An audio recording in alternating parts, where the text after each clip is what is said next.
Welcome back to the Ref Show, this week with Brian Dean and with Roger Dilks. What are we doing talking about a referee when we could be talking about scorpion kicks? Hey, so Andre Mariner, you can forget it, Andre. We're not, well, actually, he had a good game, didn't he? Let's get that out of the way first. Arsenal. He did excellent yesterday.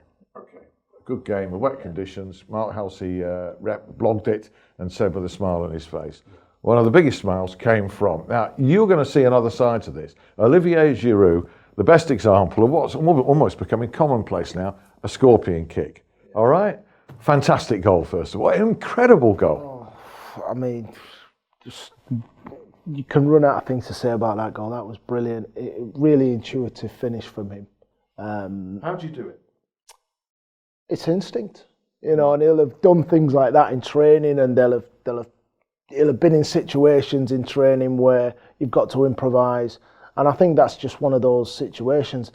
For me, what I hope doesn't start happening is that people start thinking it's okay to cross behind people, because I think there can be a danger. I've seen it before. I think that if you're learning the game, for me as a centre forward, you know, I'll always try and cross a ball how I would want one.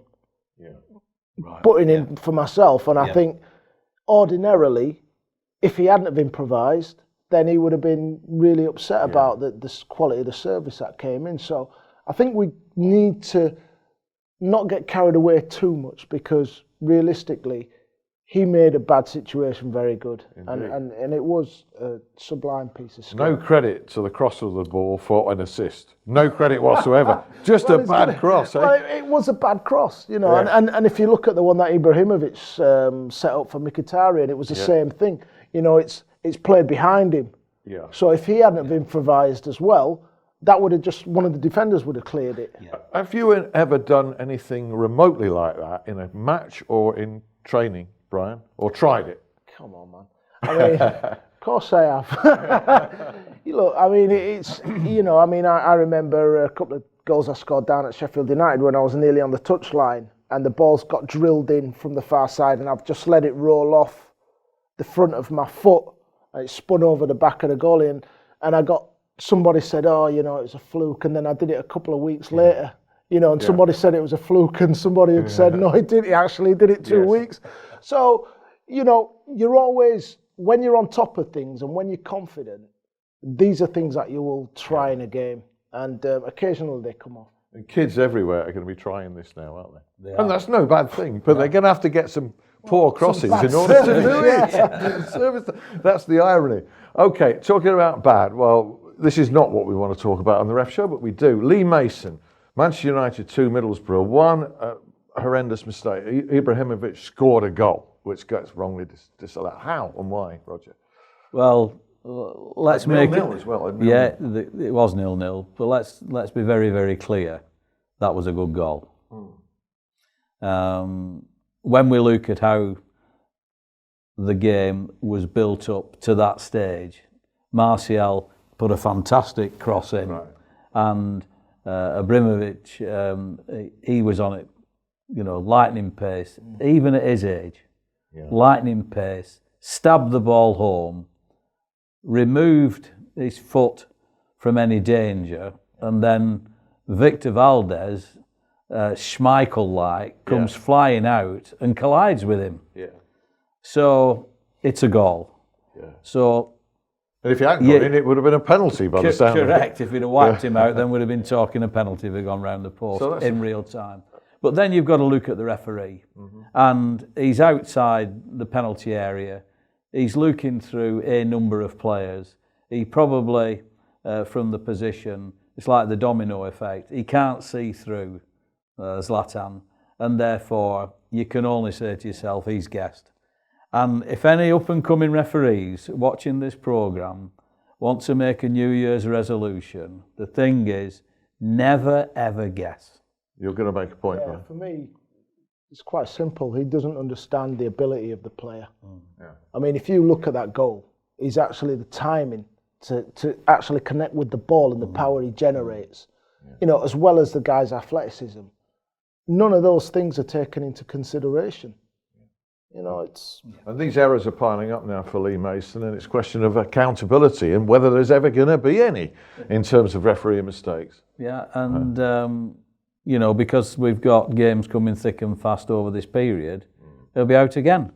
Yeah. So we'll have to see how he goes on in the City-Burnley game. Jury was out on whether Craig Pawson should have gone on to referee Liverpool-Manchester City after what had been a catalogue of bad errors from him. But he kind of redeemed himself in one game. I think that was at Burnley over the holiday period. And Glenn Turner, on his blog, the Ref Can, Liverpool's 1-0 win over Manchester City, was fulsome in his praise for Craig Pawson. So well done, Craig. Absolutely. Well done. Well done. A lot of pressure. Big game, probably one of the biggest games over the festive period. He did well. He let it breathe. He didn't go looking for trouble, kept out of the way, and he only got involved when he needed to. It was end-to-end. There was a lot of really good football played, and he played his part in that. So all three officials, well done. Shocker of a defeat again for Manchester City. It's a real hard time there for Guardiola. He's beginning to lose his rag, I believe, as well. Bobby Madley, Chelsea 4, Stoke 2. 13 consecutive Premier League victories now for Chelsea. That equals the record in a single season, Brian. Yeah. No stopping them or what? I think it's very hard to find somebody who's going to stop them, really. You know, they've found a system that's fantastic for all the players, you know, to work efficiently, and they just seem to be hitting teams at the right time as well. You know, the forwards are confident. They've got a system at the back with the three. They've got perfect two for me with Kante and Matic, although I think when they can afford to be a little bit more offensive, Fabregas will come in. I just think they look really good, and I'm not sure people have worked out how worked out the weaknesses of that system with those players in yet. And you'll have guessed from that conversation that the referee Bobby Madley had a good game. Yes, he did very well. Yeah. It was a tough game because Stoke went there on a mission, came back into the game twice, so it wasn't a given. But the boy did well. As did Mike Jones, I believe, from all the experts. Southampton 1, West Brom 2, sending off 2 yellows, Van Dijk, no argument? Absolutely not. None whatsoever. You know, both cautions technically correct. His first caution, Van Dijk gave Fletcher a little bit of a pull early on in when he was chasing back from a corner. So I think Mike let that one go. But when he pulled Robson Kanu down around the halfway line, you're going to get a yellow card from that. And the one on Rondon, well, it's goodbye. Okay, we're going to move on to the Championship after we've given our dues to Michael Oliver. That was Spurs' 4-1 win at Watford. I've got no issues written down in front of me, so presumably well done, Michael Oliver. And what's been a decent weekend for Premier League referees over the holiday period. Absolutely. We talk in the middle of it. Some of the games will have taken place after you've seen this, so we'll qualify that. Championship, special mention, I think, for an assistant referee here, as pointed out by one of our RefCam viewers, quite rightly on Twitter. Andrew Garrett deserves a pat on the back for bailing out Roger East in the big game between Aston Villa and Leeds, the 1-1 draw. Villa getting a penalty equaliser, not spotted the handball by Roger East. It's a difficult one to spot. I think as I saw it on the telly, the referee was in front, so he didn't see the defender's hand behind him. But you know, spot on. I mean, it's against one of my old clubs, but yes, indeed. Yeah, so I think Brian's hit the nail on the head. You know, it's a game of angles. Garrett would have an uninterrupted view of that, whereas Roger East, the position he chose to take, there were players in front and there were arms in the air, so which one handled it? But in all fairness, top man Garrett. Talking of visibility then, finally, the abandonment of Reading against Fulham in the Championship over the holiday period, which baffled a lot of people who posted pictures on Twitter of a relatively clear view from one end of the ground to the other. What is the criteria for abandoning a game in fog then, Roger? Well, there's no written down rules, as it were. It comes with experience. But a lot of people will say, as you've just done, they could see one end from the other. Well, you don't play a game of football up to a height of about 20 feet.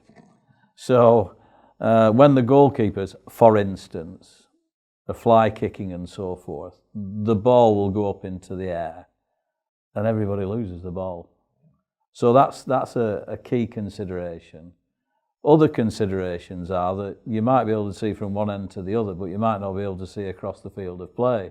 Yeah. So assistants, for instance, would not be able to give you offside decisions and those sort of things. And then finally and briefly, because we're the crowd. Move on to the spectators. So, at the end of the day, it's a spectator sport.